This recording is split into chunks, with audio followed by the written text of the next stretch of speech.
بسم اللہ الرحمن الرحیم۔ السلام علیکم ورحمۃ اللہ وبرکاتہ۔ اللہم صلی علی محمد وعلی آل Muhammad. Best online Quran classes کی طرف سے میں آپ سب حضرات کو خوش آمدید کہتا ہوں۔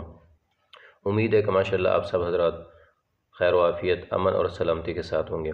ماشاءاللہ یہ سکتہ کے متعلق ہے، کیونکہ ہم جو تختی پڑھ رہے ہیں وہ تختی نمبر 11 پڑھ رہے ہیں، ٹھیک ہے جی۔ تو یہ بھی اسی کے متعلق ہے، تختی نمبر 11 کے متعلق ہے، ٹھیک ہے۔ اس سے پہلے جو ہم نے جو 2 لیسن جو ہے وہ اپلوڈ کیے ہیں، پہلا تھا جی نون ساکن اور تنوین کے بارے میں، نون ساکن اور تنوین کے بارے میں اس کے جو ہے ہم نے 2 قاعدے بیان کیے تھے، اظہار اور اخفاء کے۔ اس کے بعد ہم نے رائے متحرک اور را ساکن کے جو ہے وہ ہم نے 10 قاعدے بیان کیے تھے، ٹھیک ہے۔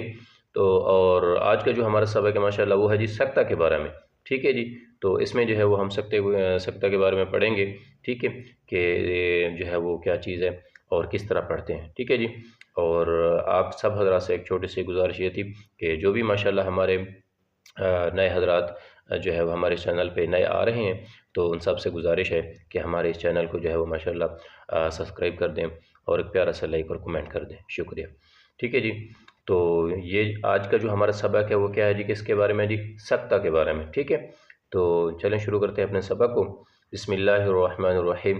سوال ہے جی سکتہ کسے کہتے ہیں؟ جواب ہے جی سانس جاری رہنے اور آواز بند ہو جانے کو کیا کہتے ہیں جی، سکتہ۔ مطلب سانس جو ہے وہ چلتی رہے، آواز بند ہو جائے، ٹھیک ہے۔ سانس چل رہا ہے مطلب جو ہم بول رہے ہیں نا، جو ہمارا سانس چل رہا ہے، ٹھیک ہے، سانس چلتا رہے، جو ہم بول رہے ہوتے ہیں آواز وہ بند ہو جائے، اس کو کیا کہتے ہیں، سکتہ کہتے ہیں۔ اور قرآن مجید میں جو ہے سکتہ 4 جگہوں پر ہے، ٹھیک ہے۔ پہلا کیا ہے جی، عوجا قیما۔ اب قیمن میں جو ہے وہ تنوین کو ہم نے جو ہے وہ الف سے بدل کر کیا کریں گے، سکتہ کریں گے۔ اگر سکتہ نہ کرنا چاہیں تو پھر اخفاء کریں گے، ٹھیک ہے۔ اگر مطلب سکتہ کریں گے تو پھر جو ہے وہ تنوین کو الف سے بدل کر ہم سکتہ کریں گے۔ اگر سکتہ نہیں کریں گے قیمن تو پھر کیا کریں گے، جو غنہ کریں گے، مطلب ٹھیک ہے جی، غنہ کریں گے پھر۔ تو یہ جو ہے مطلب قرآن پاک کی سورۃ الکہف ہے، ٹھیک ہے۔ تو اس کے اندر ہے یہ آیت نمبر 1 اور 2، ٹھیک ہے۔ تو اس میں دوسرا جو ہے وہ کیا ہے، دوسری جگہ کون سے قرآن ہے، یہ قرآن پاک کے مقامات ہیں جی، ٹھیک ہے، جہاں پہ جو ہے وہ سکتہ، یہ دیکھ رہے ہیں قرآن مجید میں سکتہ 4 جگہوں پر ہے۔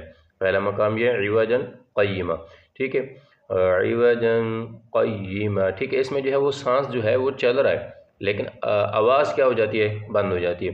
اور اسی طرح من مرقدنا ھذا، تو اس میں جو ہے اس میں کیا ہے، سکتہ نہ کرنے کی صورت میں جو ہے کوئی قاعدہ ہے، کوئی قاعدہ نہیں ہے، ٹھیک ہے۔ یہ سورہ یاسین میں ہے، ٹھیک ہے، ٹھیک ہے جی۔ اور تیسرے نمبر پہ کیا ہے جی، تیسرے نمبر پہ ہے جی من راق، ٹھیک ہے۔ اب راقین میں جو ہے وہ نون میں کیا ہے، اس میں جو ہے وہ کیا ہے، نون میں سکتہ کریں، ٹھیک ہے۔ اور چوتھے مقام پہ کیا ہے جی، ٹھیک ہے، بل ران، ٹھیک ہے، بل ران، اب لام پہ سکتہ کریں، ٹھیک ہے، بل۔ اب پڑھنے کا طریقہ آپ کو آ گیا نا، بل ران کے، اب یہ دیکھیں میں آپ کو پڑھ کے بتاتا ہوں، بل ران، ٹھیک ہے۔ اب اس میں جو ہے کیا کہتے ہیں کہ سانس ہماری جو ہے وہ چلتی رہے گی، آواز بند ہو جائے گی، ٹھیک ہے، بل ران، ٹھیک ہے۔ تو لام پر کیا ہے جی، سکتہ ہے، ٹھیک ہے۔